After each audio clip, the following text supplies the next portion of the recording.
freaking love corn. Enchiladas suizas. Let's try that again. Enchiladas suizas. Still not perfect, okay, but I'm trying.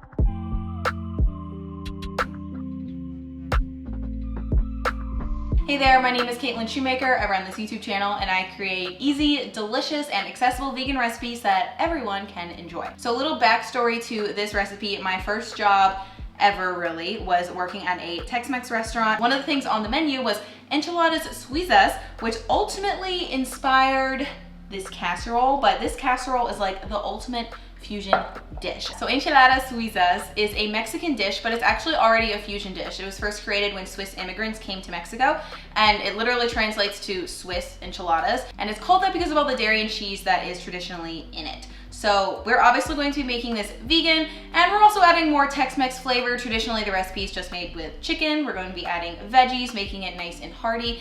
And then ultimately, we're turning it into casserole. Sounds like a lot. There are a few steps, but let me tell you, it is a flavor explosion in your mouth. So let's get on to the recipe. So the first step in this casserole is to make the sauce. So first we're going to add some soaked cashews to a blender along with nutritional yeast, some cilantro.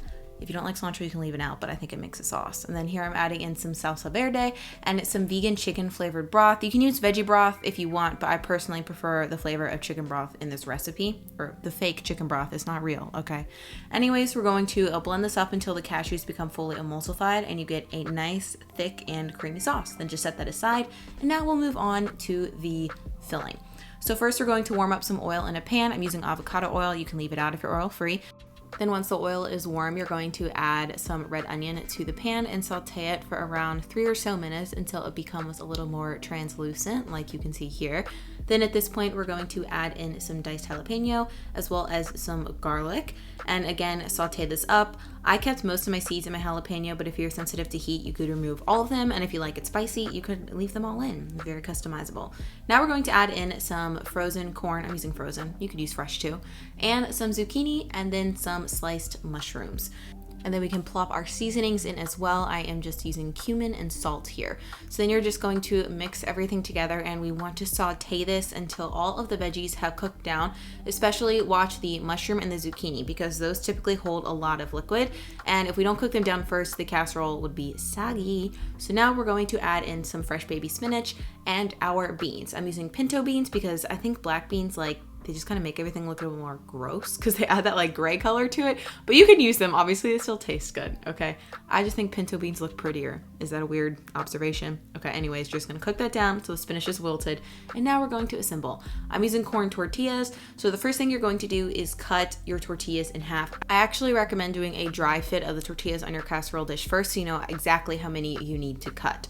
But we're going to be moving on to the assembly here. We're going to start by putting a cup of that enchilada sauce on the bottom of the pan and then using a spatula or whatever to spread it out. And then we're going to layer on our tortillas. So you can see I cut the tortillas in half so they would fit the casserole dish seamlessly. So you're going to line the flat edge of the tortilla up with the edge of the pan. And then my pan worked out where I could just put a whole tortilla in the center and there would be no gaps covered.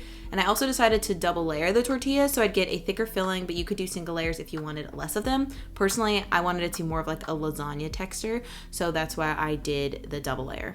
Then I just pressed that down to make it a little more compact, and I put half of the filling into the pan. Then we're going to repeat the process again. So we're adding a cup of the sauce, and then again, we're going to layer on your tortillas. You could use flour tortillas if you want, but personally, I really love the flavor of the corn tortillas in this recipe. So you're going to press them down, and then again, we'll top it with the remaining half of our veggie filling. Then again, sauce and tortilla layers. You guys notice a theme here. But then now we have finally made it to the top of our casserole dish. So you're going to pour and spread the remaining homemade sauce on top, and then we're going to add more sauce because I like it saucy, and top it all off with some salsa verde. Here I'm kind of adding it in areas so it looks more of like a swirled casserole once it's done. And then the last step here, which is optional, but I wanted to attribute to some of that dairy and cheese, but in a vegan way. So I'm sprinkling some vegan cheese on top of the casserole so it will get nice and cheesy and bubbly in the oven. So now we're going to cover this. My casserole dish has a built-in oven. I'll link it below if you're interested. And then you're going to bake it covered first and then uncovered. And this is what it should look like once it's done. So once it's out of the oven, I recommend running a knife around the sides of the casserole dish. This will just make it easier to remove. And then you can top it however you'd like. Here I topped it with some more sliced red onion, some jalapenos, and then later I did add some cilantro, but I didn't want it to wilt just yet. So now it's just time to slice and serve. This casserole is surprisingly filling. So I would say this could easily serve like 4 really hungry to 6 hungry people. So take that as you will, but it also lasts really well in the freezer and is great for meal prep too. So make it because it's so good and you're gonna wanna have leftovers. So here I am just removing my slice of the lasagna. Look how steamy and beautiful it is. The thing I love about corn tortillas is they kind of just like expand, but I don't know, I don't really think they get soggy. They hold up really well to liquid. So anyways, transfer to a plate, slice it up, dig in, and enjoy. I was trying to get a fork bite here so you can see it's kind of like a Tex-Mex lasagna. You got the layers of the corn tortillas and then the sauce combines with the veggie filling to make it nice and creamy. All in all, it's really delicious. I am not kidding when I say that this casserole dish could literally be used for a workout. Like I think I could bicep curl this. This is very hearty and heavy, but honestly it's so packed with veggies. It's great for a dinner with people, but honestly corn tortillas hold up pretty well, so I think you can make it for meal prep too. So I can't leave you hanging without a taste test. You saw me take this bite shot earlier and I saved it just for you to take on camera. A good bite. Well, it's so good. Okay. I freaking love corn tortillas, guys. Flour tortillas, not as good. Just gonna say it. So we've got that sweet corn flavor from the tortillas and the corn, which really complements with the tangy flavor of the salsa verde. And then the sort of cream style sauce that we made, just, it cuts through the tanginess. It's just, there's so many flavors and like good vibes in this. I just wanna go eat this thing right now.